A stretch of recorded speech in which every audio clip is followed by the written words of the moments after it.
Salut à tous, j'espère que vous allez bien, c'est Team Léonard. Aujourd'hui on se retrouve dans une toute nouvelle vidéo et aujourd'hui nous allons parler de la fugue. Et comme tu peux voir, j'ai fait un petit changement de décor, je me suis mis bien, voilà. Comme ça, si j'ai envie de te parler et que je veux me mettre comme ça, et ben on est bien, voilà. Donc aujourd'hui, nouveau sujet, la fugue.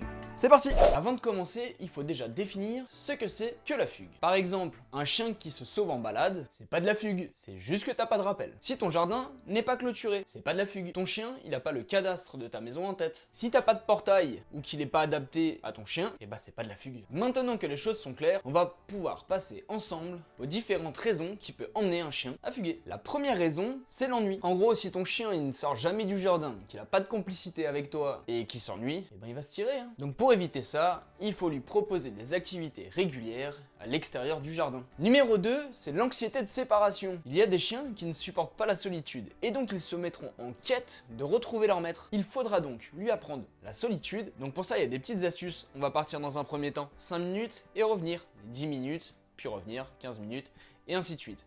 On pourra aussi mettre en place un objet transitionnel, c'est-à-dire un objet doudou, qui permettra que l'anxiété du départ se décharge dans ce petit jouet. Et une autre astuce, tu peux également allumer la télé, ce qui lui permettra d'avoir une présence. Number 3, la faim. Malheureusement, certains chiens fuguent car ils ont faim. Cela peut être dû simplement par gourmandise, ou alors, des fois, par manque, car ils ont des rations trop faibles. Il faudra alors dans un premier temps vérifier qu'il n'y ait pas de carence, et éventuellement nous pouvons fractionner la gamelle matin, midi et soir afin que le chien soit dans l'attente de cette nourriture. Ça évitera qu'il cherche autre chose. Et quand ton chien fugue par gourmandise, vérifie que ton voisin lui donne rien à manger. Parce que des fois, t'as des chiens qui se tirent chez le voisin parce qu'il lui donne des gâteaux.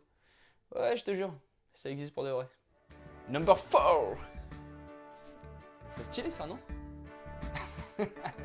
Donc quatrième raison pourquoi le chien peut fuguer, et bah c'est l'instinct. En gros, si t'as un husky, et bah t'es dans la merde. Si t'es un chien de chasse et que ton voisin a des poules, et bah t'es dans la merde aussi. Non, je rigole. Tu as toutes les informations quoi qu'il arrive pour la fugue dans ma formation en ligne. Donc je te laisse aller voir parce qu'en fait c'est un gros sujet et que là on n'aura pas le temps d'en parler sur YouTube. Donc n'hésite pas à aller voir ma formation. Dans tous les cas, peu importe pourquoi ton chien fugue, il faudra donc mettre en place des sorties régulières à l'extérieur de ton jardin. Ça permettra d'éviter l'ennui. Il faudra aussi vérifier qu'il y ait toujours les 3 points de confort pour ton chien. C'est-à-dire de l'eau, de la nourriture et une zone de repos. Et oui, ça paraît tout bête ce que je vous dis, mais une zone de repos, enfin un couchage du moins, c'est très important. Parce que des fois, je vois des chiens qui fuguent simplement parce qu'ils n'ont pas d'ombre. Et donc, ils vont la chercher ailleurs. Donc en gros, si t'as pas de point de couchage, et bah donc ton chien, il va partir chez ton voisin, essayer de trouver de l'ombre. Puis la dernière astuce que je te donne, c'est la plus efficace, et bah c'est de ne pas avoir de jardin, comme ça t'as pas de fugue.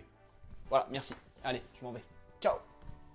Et bien sûr que je rigole. En tout cas, quoi qu'il arrive, si jamais tu veux en apprendre plus sur la fugue, je t'invite vraiment à aller faire ma formation sur les comportements du chien. Tout se trouve dans la description. Donc voilà, c'est la fin de la vidéo. J'espère que ça t'a plu, que tu as appris plein de choses. N'oublie pas de mettre un petit pouce bleu, la petite cloche pour recevoir les notifications. La page Facebook et Instagram sont dans la description. Et puis, on se retrouve dimanche prochain à 10 h dans une nouvelle vidéo. Ciao.